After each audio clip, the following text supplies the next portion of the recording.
Good morning, everybody. It is a Tuesday, the day after Labor Day, so summer is unofficially over. We're going to raise that up a little bit. Oh, the tie's over here a little. Let's see. There we go. Well, no, that's too much. Well, that's all right. There we go. We'll go with that. We'll go with that. So hopefully everybody had a great Labor Day. Had a healthy and happy, safe Labor Day. Most importantly, a safe Labor Day indeed. So hopefully your week is now off to a good start. The unofficials, well, it's meteorological fall now, as Jeff and Amanda and Nathan remind us all the time. The fall is basically the beginning of September, October, November. Winter's December, January, February. Then and it starts at the beginning of those months. The astrological seasons don't really matter because it's easier to keep records that way. So, anyways, the fall has begun. Hopefully, you've put away what is it? You can't wear white after Labor Day or some goofy tradition that some people still adhere to, or wear whatever color you want. But it's one of those things. You can't wear white after Labor Day or Labor Day. Yeah, Labor Day. So, anyways, we have that. It is National Day for Bowling. So we talk about bowling, but I have to share with you, apparently my high school is being torn down. Farmington High School in Farmington, Connecticut. We've already changed our name. I don't even know what our new nickname is. We used to be the Farmington Indians, but that nickname has been changed. Apparently, we were the last school in Farmington last school in Connecticut to change their nickname from an Indian nickname or Native American nickname or indigenous people, but it was a nickname that was changed. So that happened. That was a few years ago. And then today, I rarely get on Facebook. So if you message me on Facebook, good luck, because I'm terrible with that stuff. So, I need to do a better job of it, but I'm tough to get on there. So anyways, every once in a blue moon, I'll do that. I'll get on there and see what's going on. So we are having a reunion. The class of 84, as we like to say, is out the door. So we have a reunion this fall. You do the math. So we have that coming up. So I just checked in on our class page, and one of the things was there's more than 50 people that are in our class. I think it was 212. I think the school is about 800 then. Now it's about 1,200 in terms of school size. But basically, there was another thing saying, hey, if you didn't know about this, if you haven't heard about it, it started this summer.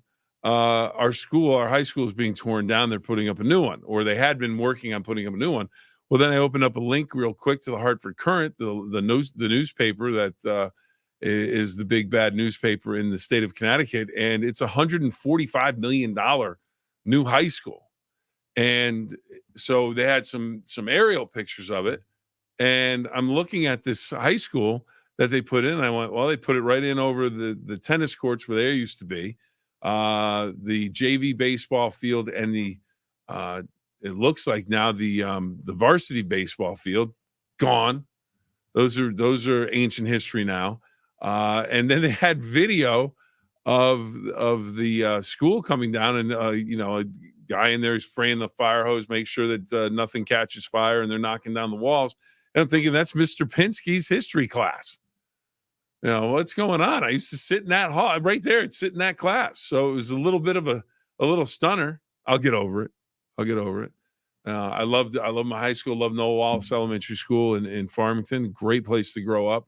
And it's just wild. So my question to everybody is, have you had a renovation to your high school? I know, a lot of schools, they get older and they decide to, make changes, or they make additions, or they make upgrades. So this one, they decided to go with a whole new school.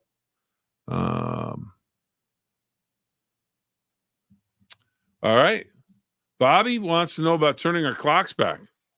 Yeah, we don't do that for a little while yet. We still have a little while. I'll have to check in with Jeff on that. I can look that up as we go, but no, we're not that close to that yet. I think I got a couple more weeks maybe. So, oh, but so yeah, so we'll check on the clocks, and then also, but like I said, the high school. So if you had a high school that was torn down, did it bother you? Did you go, oh my goodness, they're tearing down my memories, or did you say, oh, it's progress? What are we going to do? Like I looked at it and I didn't even think of it, until, but I'm like, okay, that's a baseball field we're playing now. It's part of the school. But I'll tell you what, $145 million. I didn't have a chance to see the inside of it with the pictures and everything, but the one picture I did see, it looks pretty spectacular. It looks pretty nice. So and then you look over at the old school, and we had the traditional old domed school up on top of a hill, and then it kind of spread out and grew as it went through changes to accommodate all of the students. But the high school football field, I mean, they put in lights. We never had lights. We played Saturday afternoon games, and they put in the field turf now because everybody needs that. But then there's the hill that you used to go up, this little hill to get to the field, and the stands were over on the left side, and there was just one set of stands, really tiny, small press box. You put the band had half of the stands, and then fans had the other half, and then there was a hillside. So everybody, if you were going to the game, if you didn't stay in the stands, you camp out, take a picnic, whatever, and watch from the hillside. And then the other side of the stands for our visitors is maybe 2 aluminum bleachers, and that's all still there, exactly how it used to be. There's a new scoreboard.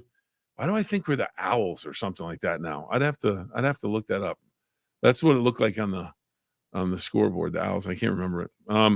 But everything else is the same, except there's no baseball fields anymore, no JV soccer field where we had our football practices there. It's all covered by the new school, so it'll be interesting to see what happens. But yeah, I wasn't really worried about it. It was just a shocker when I saw it. It was kind of like, whoa, wait, I didn't know this was going on. And then a friend of mine, Bob, he sent me a photo last night, and then I see he made a comment. He was, that's crazy. Like, he didn't know what was going on either.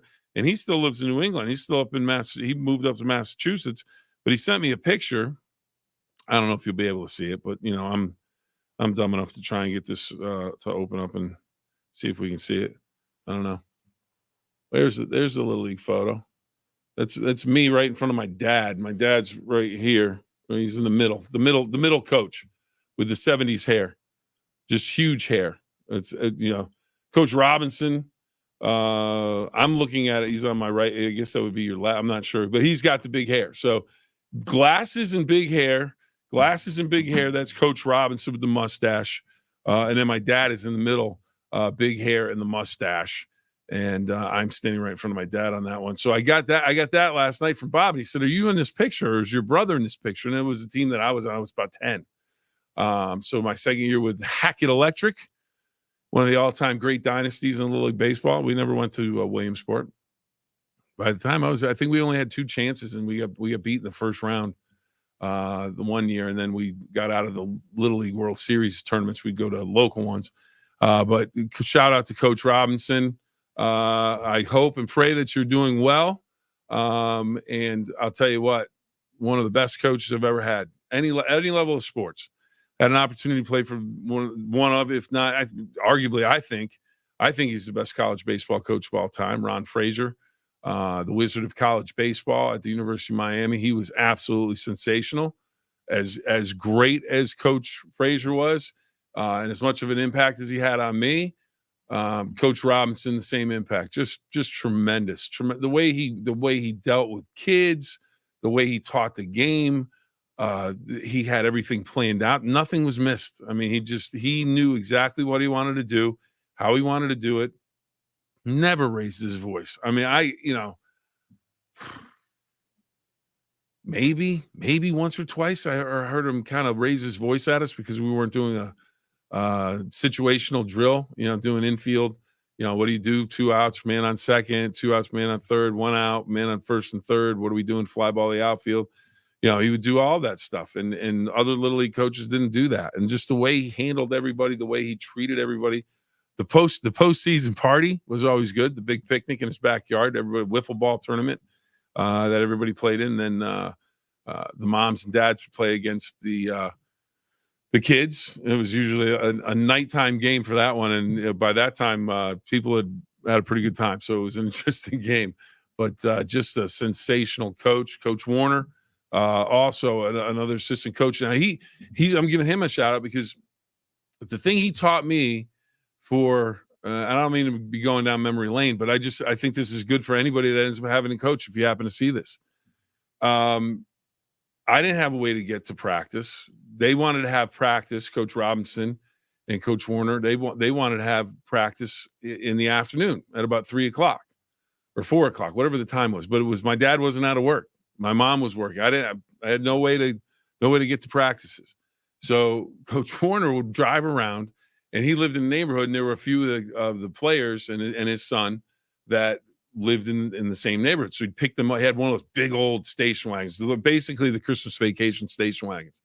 So he would pick everyone up, and then he would tell me, he goes, "Okay, Bill, you need to go across the street, stand at the light. I'll pick you up on Route 4, Farmington Avenue, whatever you want to call it." And I would get in the back of the station wagon, be looking out the back of the wagon at the road going away. But he did that the whole season, unless we had practice at the Little League complex. If we practiced out near Coach Robinson, which was the Irving A. Robbins Junior High School, and they had some fields, then he would give us a ride.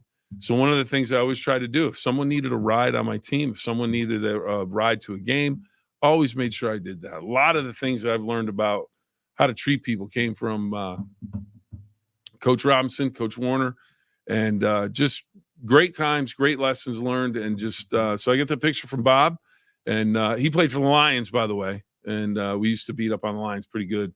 And it was Coach Robinson. I think he coached 12 teams. I think they won 12 consecutive championships. I was on the team 4 years. We won 4 in a row. And then my brother was on the team. He won a bunch. They changed the name from Hackett Electric to Firebirds, which was just awful. The uniforms changed. It was awful. And it's terrible. But they kept winning. So just Bob sent that to me last night. I just thought about it. And then seeing the high school today. Wow, a lot going on. But anyways, we're past the 9-minute Phill-Up. We have to remind everybody, what we have to remind everyone about. Remind everybody that Valley Converting, best in the business, Valley Converting up in the Gem City. Every piece of paper has a story. What if that story didn't end when you were done with it? At Valley Converting, we turn your old paper products into recycled paperboard, continuing the story. Locally owned and operated in Toronto, Ohio, bringing your paper to Valley Converting isn't just about recycling. It's about supporting a cleaner, greener future for all of us. We are here 5 days a week to help you make some green by going green. And remember, recycle for your future. Valley Converting, if you need to recycle, if you have paper products you need to recycle, make sure you do it at Valley Converting. It is one of those places that is going to take care of you. You need to get some stuff that's sensitive documents, let's say. You don't want anyone to see them. You can take them up there, give them a call, and say, "Hey, how do I do this so no one can see these?" And they'll take care of it. They'll be recycled, and no one will see those documents or have a chance to look at anything that you don't want them to look at. So anyways, Valley Converting, they do a great job, and they're in the Toronto, in the Gem City. Yep, that's it. Dedication and kindness. Absolutely. It's one of those things where, again, just, I really have a tough time finding, when people say coaches, I was blessed with my coaches that I've had through Little League and youth sports. And then in high school, really, really, really fortunate to have some quality people. I mentioned Coach Pinsky's history class. Well, he was my high school baseball coach. Love Coach Pinsky. I love Coach Pinsky. He was absolutely sensational. He had a motorcycle, and he would ride his motorcycle to the school to teach. And there was one spring day that Coach Pinsky, he was a Hall of Famer, and he was towards the end of his coaching and teaching career when I got to school. Dick McAuliffe played in the major leagues, won a World Series championship with the Detroit Tigers. Coach Pinsky was his high school coach. And so this one day it had rained all day long. Coach Pinsky forgot to bring in his helmet. He always wore a helmet, had a white helmet, and he would ride. He would ride and always have his helmet on. And he forgot to bring his helmet in one day, and it poured down rain, and the helmet wasn't turned the right way, so it was upside down. It collected water the whole day. We didn't have practice that day, so myself and a friend of mine, I can remember how many of us, maybe 3 or 4 guys, we walked over, we knocked on the teacher's window for the where the English teachers and history teachers had their teacher's room. And he came over to the window. He's like, "What's up? What are we doing? We don't have practice." And we went and we held up the helmet, and he just got this long face on, and he went, "Oh no." We just took the helmet, poured it out, and he went, "Ah." So we put it back on the bike. But Coach Pinsky, I'll tell you what, tremendous athlete in his day, and just a really good guy, so just really blessed with great coaches. So on this, I don't know, it's not a day of remembrance or anything, but just I walked down memory lane because, like I said, Bob sent me that picture of this Little League team, and it was a great team, and we had a good time, and we just, and then again, I looked at the picture and, saw my dad's hair and Coach Robinson's hair, just 70s style hairdos. I don't know, I'm trying to keep it so it stays in focus. That's a good group right there. That's a championship group. So anyways, wanted to talk about one thing because I took a bunch of notes on it as we move along here on our 9-minute Phill-Up, which always goes overtime, as you know. Today is one of the national days, because I always like doing the national days. It is United States Bowling Day today. Now, here's the deal. I learned I actually learned a lot of stuff about bowling I didn't know about. All right, outdoors. It was an outdoor sport basically until 1840. 1840, it went inside basically, but it was an outdoor sport. I would imagine kind of like bocce, but on a bigger scale. So, anyways, pardon me. It was called nine pins. It was called nine pins. It was really popular with gamblers back in the day. So to stop gambling, and here you go, Farmington, Connecticut, and then Connecticut's in the news for this. I don't know, Connecticut's in the universe today. To stop gambling, Connecticut banned the game in 1841. So, not going to be stopped by the state saying, we can't do this anymore. So the indoor lane owners, they added one pin. And that's how we got the game that we have now with 10 pins on the indoor lanes. So basically, clubs tried to organize and set the rules. So now that happened in 1895. I didn't know this. American Bowling Congress came together in 1895 in Beethoven Hall in New York City. They established the maximum score of 300, which is a perfect game, the lane lengths, widths for the lanes, and distance between the pins. So that's critical because, you get that, what is it, 7-10 split. Oof, it's too far.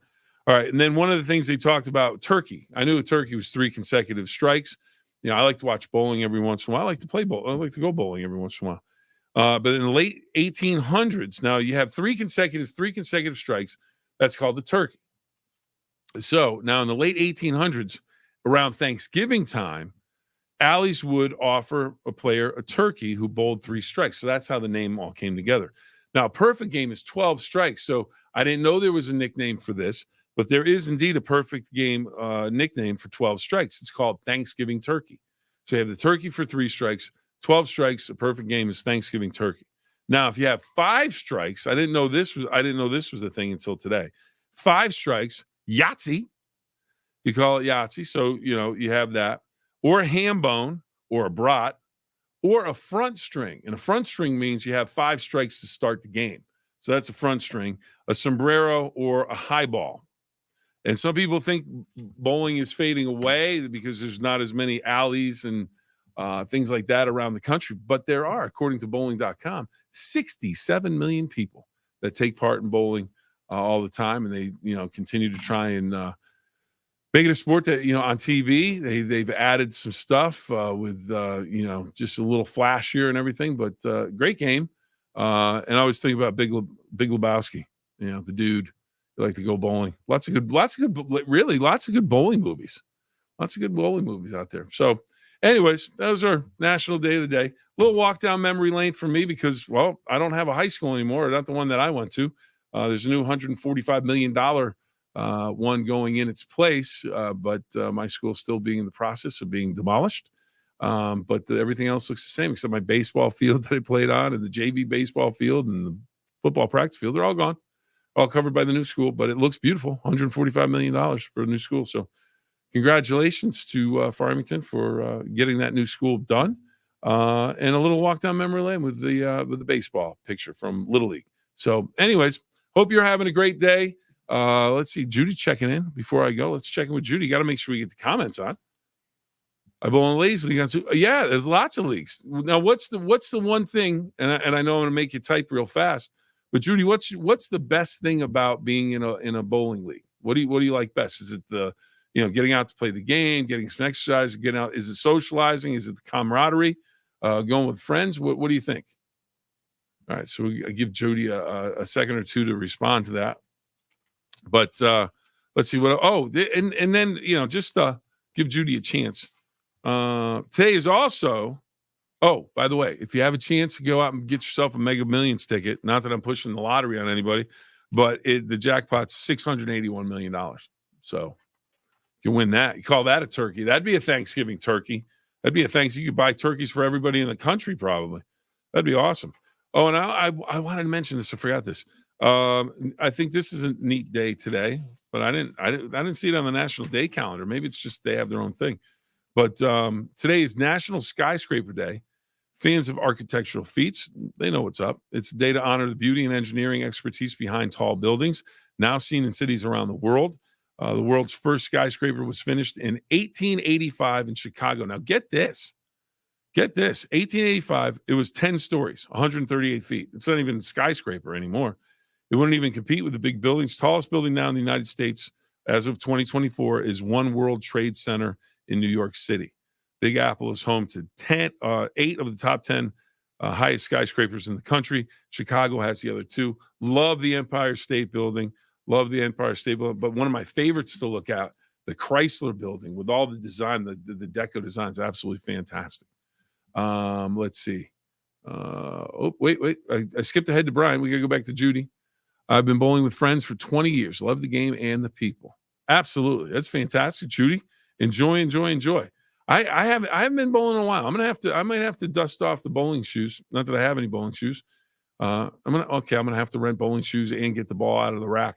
But I do indeed love to go bowling every once in a while. So my stepmom, Nikki, loved to go bowling on Sundays every once in a blue moon. She would, and then we got to a point where she would go every week or every other week. We would go as part of our Sunday. She would go, myself, my brother David, and my stepsister Kara, and we'd go bowling. Love those. I absolutely enjoyed that. It was always a lot of fun. It was always fun. So if you're a bowler, enjoy it. If you haven't bowled, give it a try. All right, Brian, what do we have? What would you do that much money? All right. Well, I do have. This is a thing that I've talked about before. This is what I would do. I have a list in my head. Basically, what I would love to do is take my list of friends, family, relatives, whoever. And if you won that much money, I mean, it's ridiculous money. So what I would do is, win that money. And then I would after I got it all organized, got it in the bank or whatever and all that type of stuff. My thing would be to travel around, call up my friends, family, whoever. Hey, so Bob sent me the picture today. So, hey, Bob, I'm coming up to Massachusetts.